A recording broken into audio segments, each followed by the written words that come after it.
Tu crois que le char allemand emblématique de la Seconde Guerre mondiale, c'est forcément le Tigre ou le Panthère? Détrompe-toi. Le véritable héros discret de la Wehrmacht, c'est le Panzerkampfwagen 4, ou Panzer 4.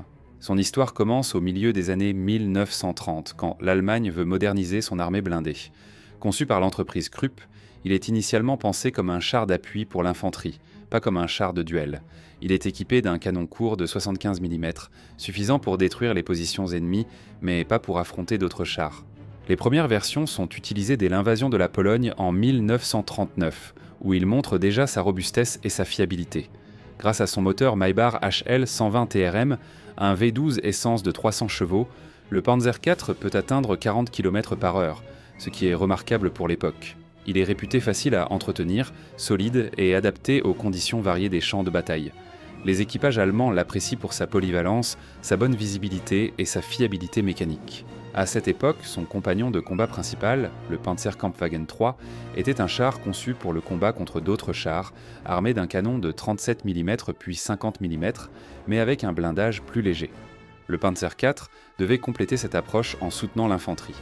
Puis arrivent les victoires éclairs de la Blitzkrieg en 1940 en France et aux Pays-Bas. Le Panzer IV est au cœur de cette stratégie, capable de percer rapidement les lignes ennemies grâce à sa mobilité et son appui-feu efficace. C'est la figure du char polyvalent, capable de soutenir l'infanterie et de tenir la ligne. Mais en 1941, lors de l'opération Barbarossa, le choc est brutal. Le Panzer IV se retrouve face au T-34 soviétique, un char bien plus avancé, rapide et mieux blindé. Le Panzer IV est dépassé. Alors, pour ne pas se laisser distancer, les Allemands améliorent leur char. Ils ont remplacé le canon court d'origine par un canon long plus performant, le KWK-40, d'abord en version L43 puis L48. Ce canon de 75 mm offrait une puissance de pénétration bien supérieure, capable de percer les blindages ennemis plus épais rencontrés sur le champ de bataille. En parallèle, il renforce son blindage frontal jusqu'à 80 mm, améliore sa suspension pour supporter le poids accru et modifie l'équipement interne pour mieux répondre aux combats modernes. C'est ainsi que le Panzer IV devient le char principal de la Wehrmacht, remplaçant presque complètement le Panzer III. Plusieurs variantes, appelées Ausführung, qui veut dire version, sont développées avec des objectifs ciblés. La version F marque le premier passage au canon long, améliorant fortement la puissance de feu. Les versions Ausführung G, H et J renforcent le blindage, modifient la tourelle, améliorent la ventilation interne et intègrent des protections supplémentaires contre les tirs d'armes anti-chars. Des versions spécialisées voient aussi le jour. Le Flakpanzer IV Wirbelwind, un char anti-aérien équipé de canons quadruples de 20 mm, et le Sturmpanzer IV Brummbär, un char d'assaut lourd armé d'un obusier de 150 mm pour l'appui d'infanterie. Le Panzer IV a été engagé sur tous les fronts, la Pologne, la France, l'Afrique du Nord aux côtés de Rommel, la Russie, l'Italie, la Normandie. Avec près de 9000 exemplaires produits, il est devenu une force incontournable.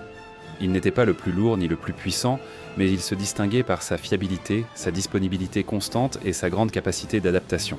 Les équipages l'aimaient pour sa robustesse et sa facilité d'utilisation, même si face aux chars alliés plus récents, il commençait à montrer ses limites. Il était souvent surnommé la colonne vertébrale de la force blindée allemande. Son moteur Maybach V12 essence de 300 chevaux lui donnait une bonne mobilité malgré son poids croissant.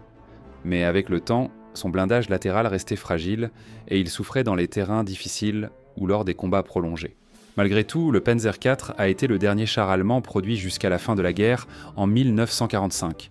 Il a connu toutes les phases du conflit, de la Blitzkrieg triomphante au combat défensif désespéré. Loin d'être un char spectaculaire, le Panzer IV est un symbole de la guerre totale. Un char polyvalent, fiable et essentiel qui a porté la Wehrmacht à travers les batailles les plus féroces. Sans lui, l'Allemagne n'aurait jamais tenu aussi longtemps. J'espère que cette vidéo t'a plu, n'oublie pas de liker et si comme moi tu es un passionné d'histoire, abonne-toi afin de ne louper aucune nouvelle vidéo.